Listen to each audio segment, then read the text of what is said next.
Có bao giờ bạn ngồi trong xe, tay vẫn cầm chìa khóa, máy đã tắt rồi, nhưng người thì vẫn chưa muốn bước xuống không? Không phải vì ngoài kia có điều gì đáng sợ, chỉ là bạn biết, bước qua cánh cửa nhà, bạn lại phải đóng vai một người ổn. Ổn với công việc mà mình không còn yêu nữa, ổn với một mối quan hệ đã lâu không còn ấm, ổn với con đường mà chính mình đã từng chọn. Nên bây giờ, mình không dám thừa nhận rằng nó không còn hợp với mình nữa. Tuổi 30, tuổi 40, có một nỗi sợ rất lạ. Mình không còn quá trẻ để liều như hồi 20, nhưng cũng chưa đủ già để buông hết mọi thứ. Mình đứng ở giữa, tay cầm rất nhiều thứ. Tiền nhà, tiền học của con, kỳ vọng của ba mẹ, ánh mắt của đồng nghiệp, danh thiếp, chức vụ và cả những năm tháng đã bỏ ra. Rồi chỉ cần nghĩ đến chuyện bắt đầu lại thôi, tim đã trùng xuống một nhịp. Có một câu chuyện như thế này. Huy năm nay 39 tuổi. Anh làm trưởng phòng kinh doanh cho một công ty phân phối thiết bị điện ở quận Tân Bình. Nếu nhìn từ bên ngoài, cuộc sống của Huy gần như không có gì đáng phàn nàn. Anh có vợ, có một bé gái 7 tuổi, có một căn hộ trả góp ở Bình Tân, có một chiếc xe cũ nhưng vẫn còn chạy tốt. Lương tháng không quá cao nhưng đều. Mỗi sáng, Huy rời nhà lúc 7 giờ kém 15. Anh ghé mua một ly cà phê sữa đá ở đầu hẻm, rồi chen vào dòng xe trên đường Cộng Hòa. Cuộc sống cứ đều đều như vậy. Nhưng có những thứ đều đều quá lâu, không còn là ổn định nữa, mà thành mắc kẹt. Huy từng rất thích công việc kinh doanh. Hồi mới ra trường, anh chạy xe máy khắp các tỉnh miền Tây, gặp khách hàng, ngủ ở những nhà nghỉ rẻ tiền, ăn cơm bụi. Nhưng trong lòng thì có lửa. Mỗi hợp đồng ký được, anh thấy mình lớn thêm một chút. Anh từng nghĩ, chỉ cần cố gắng, chỉ cần chịu khó, đời sẽ khá lên. Và đời đúng là có khá lên. Nhưng cái giá của sự khá lên ấy là những cuộc gọi lúc 10 giờ đêm, là những tin nhắn Zalo không bao giờ dứt, là những buổi nhậu với khách hàng mà anh chỉ muốn về nhà, là những chỉ tiêu mỗi quý lại tăng lên, như thể sức người là một thứ có thể kéo giãn mãi. Rồi công ty đổi giám đốc mới, trẻ hơn, quyết liệt hơn. Mỗi cuộc họp sáng thứ hai, màn hình chiếu đầy số liệu màu đỏ. Ai không đạt thì bị gọi tên, ai im lặng thì bị xem là thiếu tinh thần chiến đấu. Ban đầu, Huy còn cố. Anh tự nhủ, người lớn mà, ai chẳng có áp lực. Mình có gia đình, có trách nhiệm, không thể thích thì làm, không thích thì nghỉ. Mỗi lần vợ hỏi anh có mệt không, Huy chỉ cười và nói, bình thường thôi em. Nhưng cái bình thường ấy càng ngày càng nặng. Có những buổi tối, Huy về nhà lúc con đã ngủ. Trên bàn còn phần cơm vợ để lại. Canh đã nguội, cá kho đã se mặn. Anh ngồi ăn một mình, vừa ăn vừa lướt điện thoại. Không phải vì có gì vui, mà vì nếu ngẩng lên, anh sẽ phải đối diện với căn bếp quá im lặng. Mai, vợ Huy, làm kế toán cho một công ty may. Cô không trách anh nhiều, cô chỉ ít nói dần. Những câu chuyện từng dài ra sau bữa cơm, bây giờ rút lại thành vài câu ngắn. Mai anh đón con được không? Cuối tuần mình về ngoại không? Tháng này ngân hàng trừ tiền nhà rồi đó. Huy biết mọi thứ đang có vấn đề, nhưng biết là một chuyện, dám nhìn thẳng vào nó lại là một chuyện khác. Có lần, một người bạn cũ rủ Huy góp vốn, mở một cửa hàng vật tư điện nhỏ, kết hợp bán online. Bạn nói, Huy có kinh nghiệm, có mối quan hệ.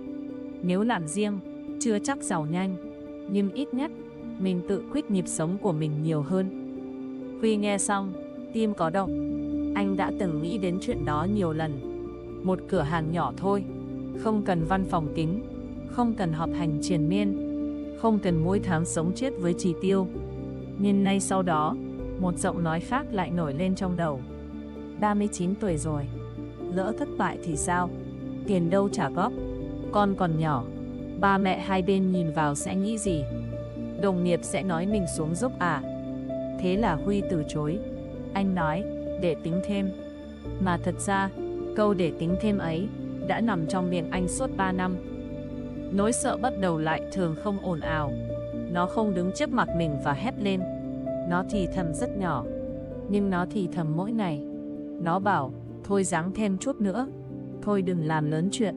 Thôi ai cũng vậy mà. Thôi mình đâu còn trẻ. Thôi nhỡ sai thì sao? Và vì nó nói nghe có vẻ hợp lý, mình tin. Rồi, một chiều thứ 5, công ty Huy có cuộc họp doanh số cuối tháng. Trời Sài Gòn hôm đó, mưa từ 3 giờ chiều. Mưa dai, mưa xám. Mưa làm cửa kính văn phòng mờ đi. Huy ngồi trong phòng họp, áo sơ mi dính vào lưng. Trước mặt anh là bản số liệu không đạt.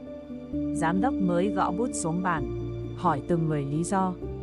Đến lượt Huy, anh trình bày rằng thị trường đang chậm, nhiều đại lý tồn kho, khách thanh toán trễ.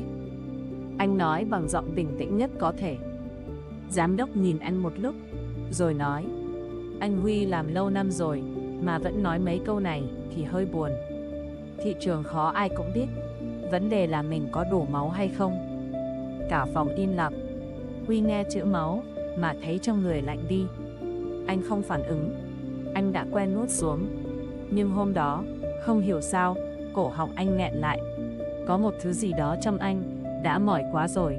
Không phải chỉ vì câu nói ấy, mà vì rất nhiều câu nói giống vậy, rất nhiều buổi họp giống vậy. Rất nhiều lần anh tự ép mình phải chứng minh rằng mình vẫn còn chịu được. Cuộc họp kết thúc lúc gần 7 giờ. Huy xuống hầm gửi xe, ngồi vào xe, rồi đóng cửa lại.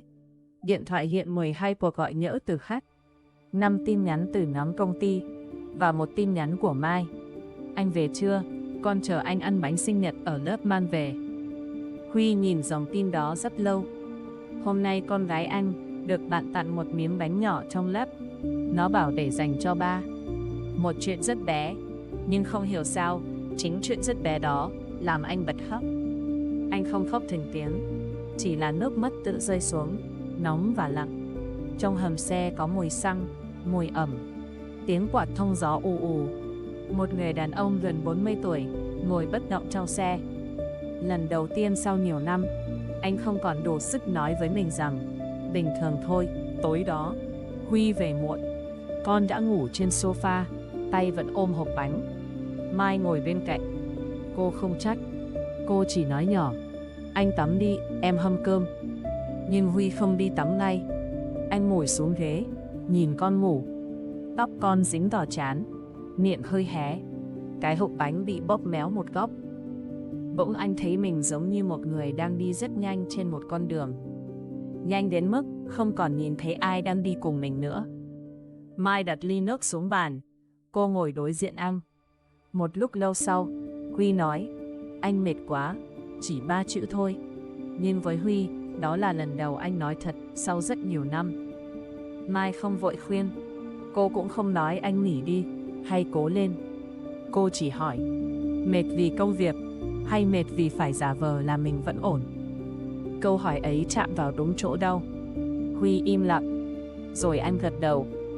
Đêm đó, hai vợ chồng nói chuyện đến gần 1 giờ sáng. Đó không phải là một cuộc nói chuyện hoàn hảo. Có lúc Mai khóc. Cô nói cô đã thấy anh xa nhà từ lâu rồi. Không phải bằng khoảng cách, mà bằng tâm trí. Có lúc Huy khó chịu, vì anh cảm thấy mình bị hiểu lầm, cảm thấy bao nhiêu cố gắng của mình không ai thấy. Nhưng rồi, qua từng câu, từng khoảng lặng, cả hai nhận ra một điều: vấn đề không chỉ là công việc. Vấn đề là Huy đã xem việc chịu đựng như bằng chứng duy nhất của trách nhiệm. Anh nghĩ nếu mình bỏ đi một con đường đang làm mình kiệt sức, nghĩa là mình thất bại. Anh nghĩ bắt đầu lại là phủ nhận tất cả những năm tháng đã qua. Anh nghĩ người đàn ông tốt là người cắn răng đi tiếp, dù bên trong đã rạn nứt. Nhưng có thật vậy không? Nghe đến đây, mình thử dừng lại một chút. Sáng hôm sau, Huy xin nghỉ 1 ngày. Không phải để quyết định ngay chuyện nghỉ việc. Anh chỉ cần 1 ngày không họp, không báo cáo, không phải trả lời tin nhắn lập tức. Anh đưa con đi học, rồi chạy xe ra một quán cà phê nhỏ bên đường Nguyễn Trãi. Quán không đẹp kiểu sang trọng, chỉ có vài bàn gỗ, mùi cà phê rang, tiếng muỗng chạm vào ly và tiếng người nói chuyện vừa đủ xa. Huy ngồi đó, mở cuốn sổ đã lâu không dùng. Anh viết ra 3 câu hỏi. Mình đang sợ mất điều gì? Mình thật sự muốn giữ điều gì? Nếu không thay đổi ngay lập tức, mình có thể bắt đầu thay đổi từ đâu? Ở câu đầu tiên, Huy viết rất nhiều. Anh sợ mất thu nhập, Sợ mất vị trí, sợ người khác nhìn mình như một kẻ đi lùi. Anh sợ làm gia đình khổ, sợ bắt đầu lại, rồi phát hiện mình không giỏi như mình tưởng.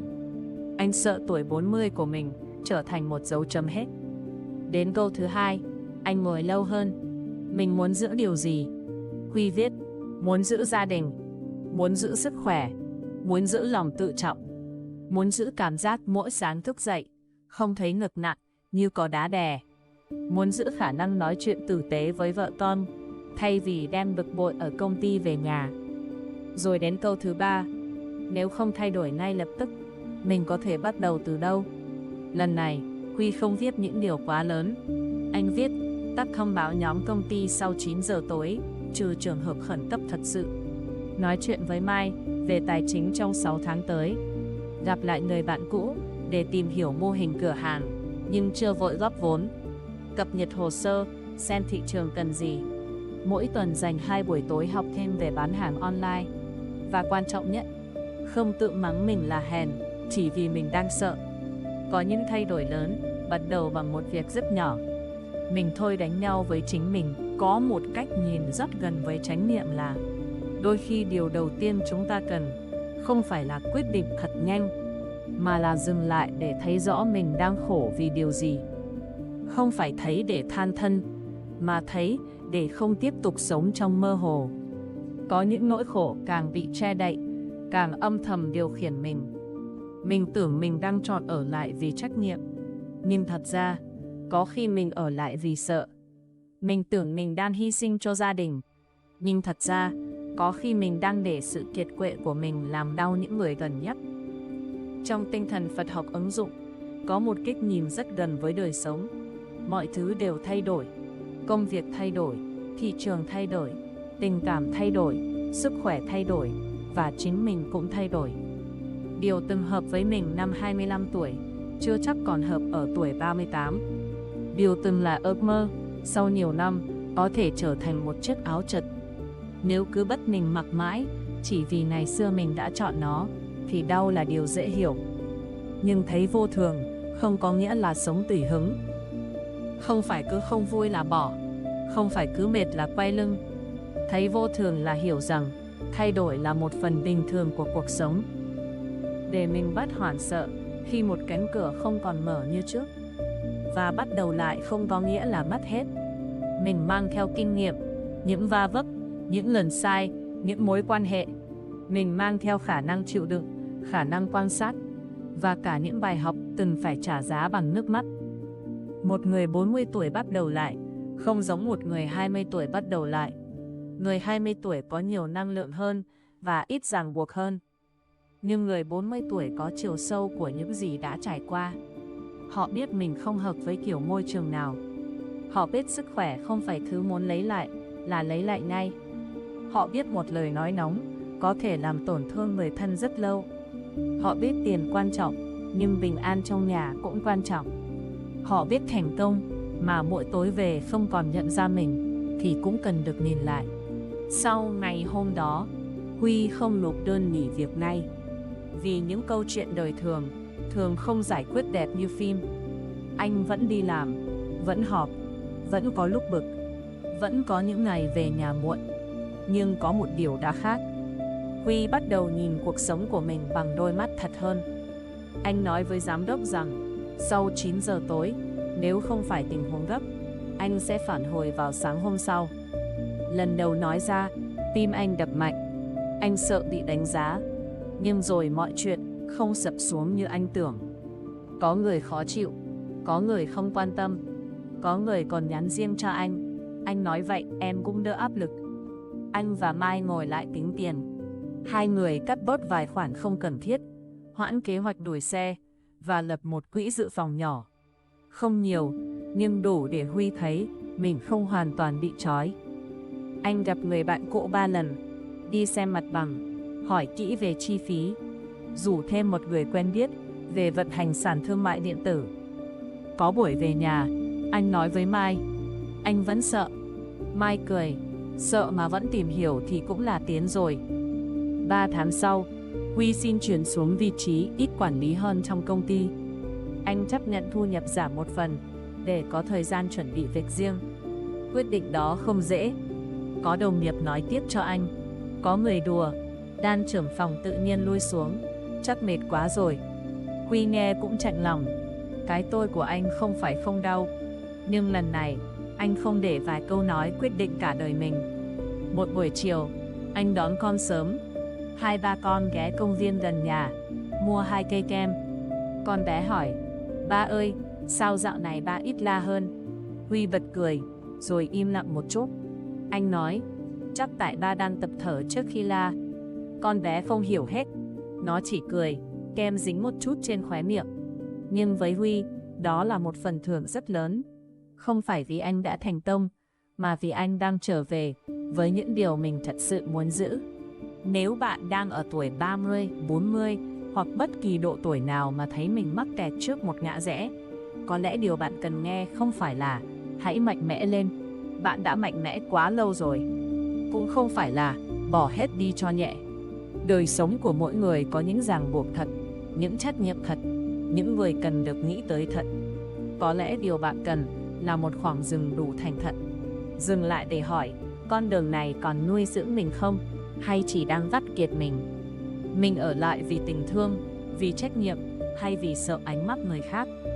Nếu phải bắt đầu lại, mình có thể chuẩn bị điều gì từ hôm nay, thay vì chờ đến khi mọi thứ vỡ ra? Mình có thể nói chuyện với ai một cách thật lòng? Mình có thể đặt một ranh giới nhỏ nào để thân tâm được thở? Không cần vội trả lời ngay, chỉ cần thành thật với lòng mình một chút. Bắt đầu lại không nhất thiết là viết đơn nghỉ việc vào sáng mai, không nhất thiết là kết thúc một mối quan hệ ngay lập tức, không nhất thiết là bán hết tài sản để làm một điều thật lớn. Đôi khi, bắt đầu lại là thừa nhận mình không còn ổn như mình vẫn nói, là chịu nhìn vào nỗi sợ, mà không để nó cầm lái hoàn toàn, là học thêm một kỹ năng, là nói một cuộc trò chuyện khó nhưng cần thiết, là đi khám sức khỏe khi thấy cơ thể đã lên tiếng, là tìm một người đáng tin hoặc một chuyên gia phù hợp để được lắng nghe. Nếu nỗi mệt mỏi kéo dài và mình không còn tự xoay sở được, là dành lại một buổi tối cho gia đình, là ngừng tự gọi mình là thất bại chỉ vì mình muốn sống khác đi. Có một kiểu can đảm rất âm thầm, can đảm thay đổi mà không phá hủy, can đảm bước chậm mà không đứng yên, can đảm thương mình mà không trốn tránh trách nhiệm, can đảm hiểu rằng cuộc đời không phải một đường thẳng, và rẽ hướng không có nghĩa là lạc đường. Huy sau này có mở cửa hàng riêng không? Có, nhưng không phải ngay. Gần 1 năm sau, anh cùng bạn mở một kho nhỏ ở Hóc Môn. Ban đầu chỉ bán online và giao cho khách quen. Có tháng lời ít, có tháng rối tung. Có lúc anh nhớ sự ổn định cũ, nhưng anh không còn cảm giác mỗi sáng thức dậy là phải khoác lên mình một chiếc áo quá chật. Anh vẫn áp lực, nhưng đó là thứ áp lực anh hiểu và chọn từng bước. Quan trọng hơn, anh không còn một mình trong sự im lặng của mình. Không phải ai bắt đầu lại cũng sẽ thành công theo nghĩa người đời hay nói. Nhưng có những lần bắt đầu lại giúp mình không đánh mất chính mình thêm nữa. Và đôi khi, đó đã là một thành công rất sâu. Nếu hôm nay bạn đang ngồi trong xe, trong phòng trọ, trong văn phòng hay bên mâm cơm nguội và thấy lòng mình nặng vì một quyết định chưa dám gọi tên, mong bạn đừng vội ép mình phải có câu trả lời ngay. Hãy thở một hơi thật chậm. Hãy nhìn xem mình đang sợ điều gì. Hãy nhìn xem mình vẫn còn những gì trong tay. Những năm tháng đã qua không biến mất. Chúng nằm trong cách bạn hiểu người, hiểu việc và hiểu chính mình. Tuổi 30, 40 không phải là quá muộn để bắt đầu lại. Có khi, đó là lúc mình bắt đầu sống thật hơn với những gì đã chín trong lòng. Nếu câu chuyện này chạm tới bạn, hãy ở lại với mình nói chuyện nhé thêm một chút. Biết đâu, trong một câu chuyện rất đời thường của ai đó, bạn lại tìm thấy một khoảng lặng cho chính mình.